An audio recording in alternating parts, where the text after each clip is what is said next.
দেখো বন্ধুরা, আমরা চলে আসছি একটা মলে ওই বাড়ির টুকিটাকি জিনিস নেওয়ার জন্য। নমস্কার বন্ধুরা, আমি পল্লবী। আমার ব্লগ চ্যানেলে সবাইকে জানাই অনেক অনেক স্বাগতম আর আমার অনেক অনেক ভালোবাসা। আশা করি যে যেখানে আছে ভালো আছে এবং সুস্থ আছে। শুভ সকাল আমার প্রিয় বন্ধুরা। দেখো, সকাল সকাল রেডি হয়ে গেছি। সকাল নেই, মেয়ে স্কুলে গেছে আর ওকে আনতে যাব, সেই জন্যই রেডি হয়েছি। আজকে ওকে স্কুলে দিতে যাইনি, মানে আনতেই যাচ্ছি। দেখো, মেয়েকে স্কুল থেকে নিয়ে নিয়েছি, তারপর চলে আসছি বাজারে। আর এখানে এসে একটু ওই হাজব্যান্ড ওর তো বাইরে বেরোলেই চা খাওয়া, আর আমিও একটু চা খেয়ে নিচ্ছিলাম। ভীষণ রোদ দেখেছো, মেয়ের জন্য মানে এই টুপিটা নেওয়া হয়েছে। আর এখন যেহেতু এবার গরমের দিন চলে আসছে না, ওই জন্য মানে ওদের জন্য হাজব্যান্ড তার টুপি চশমা নিল। বা মেয়েও যেহেতু এখন স্কুল যা আসা করবে, যখন স্কুল ছুটি হচ্ছে, স্কুল থেকে আসার সময় বা এমনি যদি একটু দরকারে বাইরে বেরোনো হচ্ছে, তো ভীষণই রোদ, তো সেই জন্য টুপি চশমা এগুলো তো লাগবেই বলো।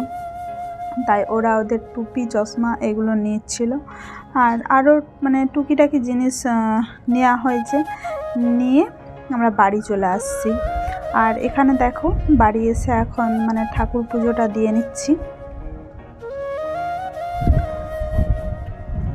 আর আজকে মানে রান্না করতে হবে না, তাই সকালের দিকেই বাজারের দিকে গিয়েছিলাম।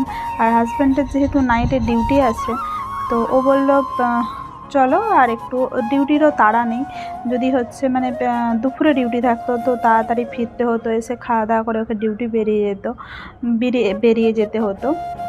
সেক্ষেত্রে একটু বাজার দিকে গিয়েছিলাম। আর এখন মেয়ে না প্রত্যেকদিন বাজনা ধরে যে হচ্ছে তুমি আনতে যাবে। আর দেখো, তোমাদের সাথে কথা বলতে বলতে আমার পুজোটাও দেওয়া হয়ে গেছে।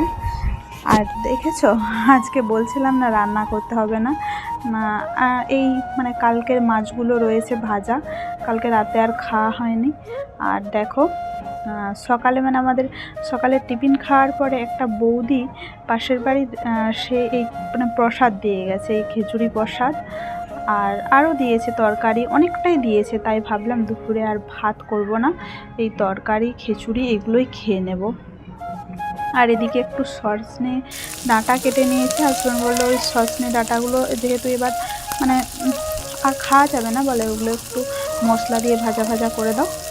আর এদিকে দেখো, মানে ওই মাছগুলোকেই যেহেতু কালকের ভাজা, আর আগেই তো বলেছি আমাদের ফ্রিজটা খারাপ, বাগানো হয়নি এখনও, তো সেগুলো একটু গরম করে নিলাম। আর এখানে একটু সজনে ডাঁটাগুলো মানে ভেজে নিচ্ছি। আর আমার হাজব্যান্ডের মানে সবজি ভীষণ পছন্দ, ভীষণ সবজি পছন্দ করে। তারপর দেখো, সন্ধ্যার দিকে একটু আসছিলাম মানে ওই মলে বাড়িরই টুকিটাকি জিনিস নেওয়ার জন্য। আর আসলেই কি বলতো, বাচ্চার মা তো বাচ্চার জিনিস তো দেখতেই হবে। আমার এতক্ষণ পর্যন্ত ভিডিও যারা যারা দেখলে তাদের জানাই অনেক অনেক ধন্যবাদ। আবার দেখা।